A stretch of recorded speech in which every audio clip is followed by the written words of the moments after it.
about that quite a bit, actually, because I write with Valley Hush and do that, but I also work on other people's music. And what music means to me, I think at the end of the day, it all comes down to just raw emotion. Like the recording, the mix, everything else aside. Like if you can't convey your passion and emotion through the music, then it's kind of all for nothing for me.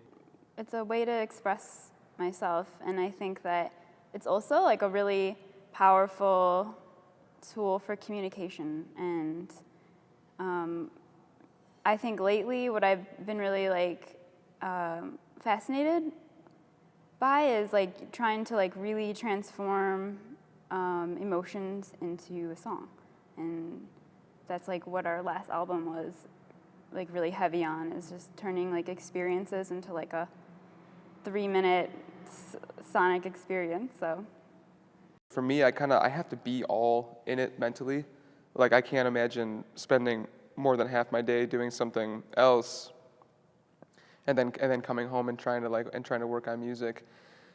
Even if my day right now is like spending half of it doing something, like I might just like go read a book at the cafe or something, but it just allows my mind to not be so tied up in something like a normal job, I guess. But having said that, it's extremely difficult, at least in Detroit, to have a full-time thing in music. So I'm still figuring that out, definitely, how to do that week to week and month to month. At the end of the day, like I love doing it, and I wouldn't want to do anything else. And I can't really imagine like having any other job. I mean, it's not a full-time job yet. I still have to work to pay bills and everything, but that's like, I don't think about time when I'm in the studio or like at rehearsal or writing. Like time just kind of disappears and you kind of just get lost in it. So if I can make that like what I do for a living, then that's the best. I was born and raised in Southeast Michigan in St. Clair Shores. And why Detroit? I think the people here are really inspiring. We have like the community at Assemble Sound, and that alone like is a big reason for us to be here. The thing that is really cool for artists is that the rent isn't very high, so you don't have to work a full-time job to get by and do your craft. I've actually lived, I think, in 3 recording studios at this point for a certain amount of time, and I've been to a lot of other cities, and I love a lot of other cities as well, and there's incredible opportunities. But I do find that the most creative things, the most like truly raw creative things, do come out of Detroit, because you just don't have to be so concerned with monetizing every bit of it, like you do if your rent is $2,000 a month in other cities. I think that's just the fact of it. But like Alex was saying, like it's super inexpensive to live here, and I love the grittiness of the city, and seeing it like firsthand like come back alive is kind of crazy. I think it's cool to experience being here for that too. A time that I've been really frustrated and kind of feel like giving up, that's a super real thing. And I'm sure that a lot of artists maybe won't admit that, but I have found a lot of peace within myself to be very aware of that. That self-doubt is a super real thing, and it really affects you if you let it. So for me, that's just part of the game. It comes in waves for me. And I think it's like every time like my car breaks down and I'm like, fuck, like I have to figure out this, and then you're just kind of feeling like you're in a hole.